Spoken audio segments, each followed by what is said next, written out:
Okay, here we go again with another video, and this time I'm going to talk about how to buy and sell watches and boots on eBay.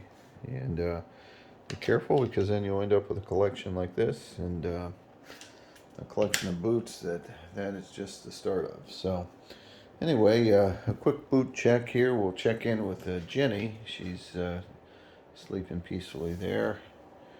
Barely, and a boot check of our own. These are the ones I had on earlier. Uh, Lucchese alligator belly, just a beautiful scale boot. And having a cigar, I'll be lighting up an off-brand that's pretty good. It's called an Alandino vintage selection. Great cigar. Once I finish the one I currently am smoking now, so let me get the camera set up. It's just gonna kind of be a casual talking video, and we'll kind of go through. We'll see Jenny over there, and really, you might find it interesting if you're just getting involved with buying and selling on eBay, or if you're doing it a lot. You might find what I have to say interesting. If not, switch to another video. But well, how did I get started? Really, and I focus on boots and watches because those are the two things that I have had the most success and most fun at, and viable. But you can sort of transfer this to whatever you're interested in. So I encourage you, if you want to do this, pick out items that you're interested in, get to know them, and then you can replicate this system. So how I got into it was with watches. Um, and really, I unfortunately had a bout with cancer. I'm smoking cigars now, but um, years ago, and it was, I've had two bouts of cancer, but so maybe that's why I'm a little careless about the smoking, because I think, well, you know, I don't know how many lives I've got, so I lived fairly healthy up until till then with the cancer, so I don't know if it makes that much of a difference to have a vice of smoking now, but I diverge. That's another subject for another day. You can see my video on the benefits of cigar smoking, which I think there are some for peace of mind reasons. But anyway, so I was out of work or on leave, undergoing cancer treatments, and I was bored. I had a lot of time on my hands. And I was in Sam's Club one day, and I'm looking through, and I see these Invicta watches. And if you know anything about Invicta, they're really flashy and big, and it's kind of cool looking watch. I wouldn't mind that. I looked at the price, and the price is like, I want to say like 149, and it's marked down. That was like, said, this is a deal, and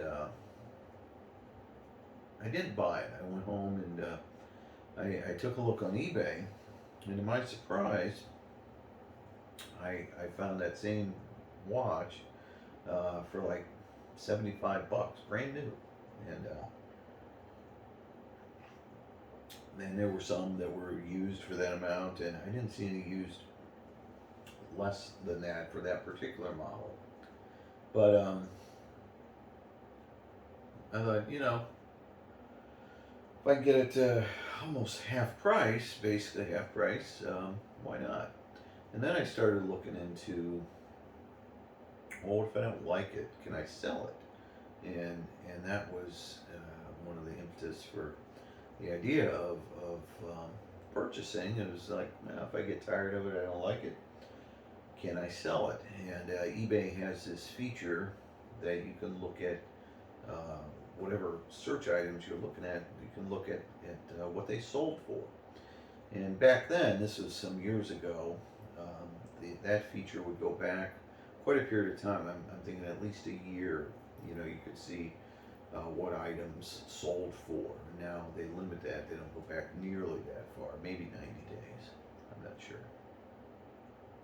But that gave me a great framework for, am I purchasing this at a good price, a price that I'll be able to sell for again. And if I saw that those items, that same watch might have sold for 100, 125, then I felt pretty comfortable buying it at 75. So you might say, well, why was it for sale for 75 if other people had sold it for much more than that? And the reason's simple. People put all kinds of stuff on eBay, and they're not all professional sellers. They just want to move it, and they often don't price check it, or they get a range, and their range is off. And so people list things all the time on eBay for under market value. Now, where it becomes tricky is that if it's an auction format, often, especially like watches, there's a big market for watches. You have a lot of people looking for them, and so you'll run into competition, and they'll bid the price up to pretty much market value. However, not everybody does the auction format, or depending on that period of time, not everybody's looking at that time, and so where you really find deals are where people will put either a buy it now or they'll accept a best offer, and you can get those products at below market value. So that's how I started in the watch business, or watch collecting business, and so I bought and sold. One of the problems with watches, though, is that they could go bad, and so I liked the idea of watches, and that you could, I bought a polisher, a buffer, and so I would get a watch like this that somebody might have not taken great care of, but it didn't have scratches on the glass. Those I can't really do much with, but the band was scratched up. I took that to my polisher that I purchased, and it wasn't that expensive, and I would just polish them up and make them look great, and then I could sell them, and so I really started using that idea with boots. And so one of the things with boots, as you can see with these alligator boots from Lucchese, to purchase these new now, this is an older model, but they have a similar boot now that is questionably better. I don't think it's better, but it's like $5,000 at the Lucchese store. And it's crazy, I have $5,000 to spend on a pair of boots. So again, what I did, I kind of worked up to. I bought some lesser, um, lesser skins, regular, and maybe start out with lizard skin. But I really wanted alligator, because alligator, especially like these alligator belly, this is the best skin I believe you can get. It wears tremendously well. Doesn't show scrapes. I mean, these boots here are like 50 years old. They look brand new, pretty much. But I could go on there and find, again, boots that were being sold for below market value. And then I could also take them, and a friend of mine's a cobbler, and he showed me how to really treat boots and shine them up. And I got a little shine kit at home, and I'd buy them, and I would polish them up, and then sometimes I'd sell them, or I'd wear them for a while and then clean them up and sell them. So the difference is, and the reason I liked boots better, is that the market, there's still a market for used boots, but it's not nearly as big as for watches. And so that's good and bad. It makes it more difficult to sell because the market's not as big, but it also opens up, there's not as many people looking, and there's not dealers like jewelry dealers out there. There's very few boot dealers. And so you can find boots, and people will sell, they get divorced, the ex-wife's got guy's boots in his closet, puts them up for nothing, you know, and you'd be surprised. The funny thing was that a lot of the boots I would get would be from Texas, because obviously boots are big in Texas. Most of them are made in Texas. And ironically, those, when I would sell them, I would sell them to somebody in Texas. So they were coming from Texas to Ohio and back to Texas. But you know, I found that the opportunity to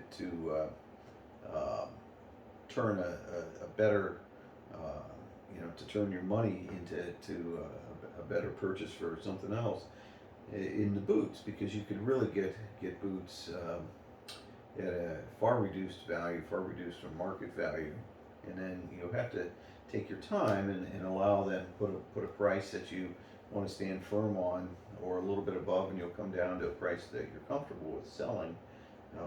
And I was able to do that with boots, much more successful than watches. But both of them were you know, it's a doable model. Again, if you kind of look to see what things sold for, find something you're interested in, so you know the product. You know, you got to know the product, and if you do that, you can certainly build a collection. And then you know, I like, again, if I want to move up to a higher level boot, and I can justify it by saying, well, I bought these and I sold these, and now I can go up to the next level. And so that's kind of how I did it.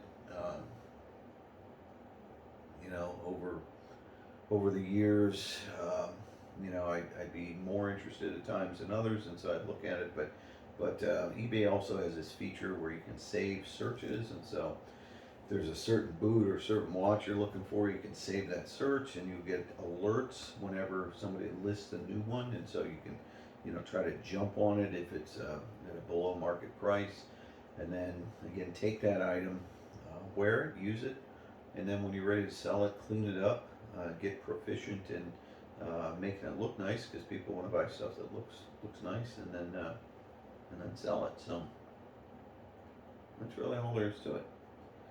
So anyway, I hope you found it interesting, and we'll see you next time.